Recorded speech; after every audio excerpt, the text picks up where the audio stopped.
La transparence, certainement pas, ainsi que la crédibilité. Vous savez, jamais de mémoire d'élection au Niger, nous n'avons constaté des élections aussi mal préparées. Pour un gouvernement qui a eu plus de 5 ans pour préparer des élections et pour lesquelles des moyens importants ont été mis à disposition, on sent très clairement qu'aujourd'hui, ces élections n'étaient pas bien préparées et non seulement la préparation est insuffisante, mais aussi l'opacité avec laquelle travaille le gouvernement et surtout également le manque d'intérêt pour tout ce qui concerne la loi électorale.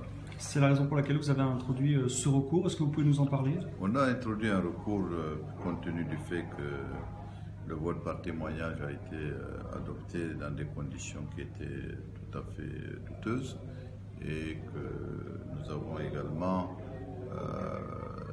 indiqué qu'il y a eu un abus de pouvoir de la part de la CENI.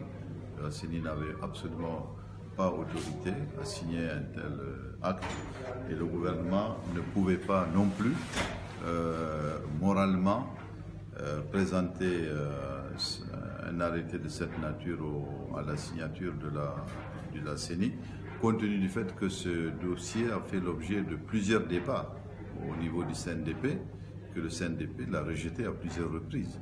Donc c'est une malhonnêteté intellectuelle que de venir par la petite porte remettre encore un dossier qui a été rejeté à plusieurs reprises, y compris par l'audit de l'OIF. Voilà, donc ceci montre très clairement que le régime du président Issoufou n'entend observer aucune des lois. Ils pensent qu'ils vont pouvoir faire leur passage en force avec la passivité des Nigériens. Eh bien, ils vont se tromper. On a appelé à une résistance citoyenne pour que l'ensemble des Nigériens puissent véritablement se mobiliser pour la supervision de ces élections, pour éviter au maximum les fraudes éventuelles auxquelles le régime en place semble vouloir procéder. Donc ça, c'est un premier point. Le deuxième point, il est évident que si, nous l'avons dit à de multiples reprises, que si le président s'entêtait à vouloir se proclamer élu au premier tour, on ne l'acceptera pas, tout simplement. Parce qu'il est impossible au président Issoufou d'être élu au premier tour. Et pourquoi ne pas boycotter le scrutin s'il est si mal organisé? Justement, c'est de ça qu'ils veulent. Ils veulent effectivement amener l'opposition à boycotter le scrutin pour pouvoir se faire élire tranquillement et bien sûr, à ce moment-là, dire qu'ils ont tout fait, évidemment, comme ils ont une bonne partie de l'opinion internationale en connivence avec eux, on connaît bien comment se structurent les choses.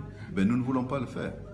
Mais nous allons imposer la légitimité populaire que nous incarnons aujourd'hui. C'est l'opposition représentée par la coalition que nous représentons aujourd'hui qui a la légitimité populaire.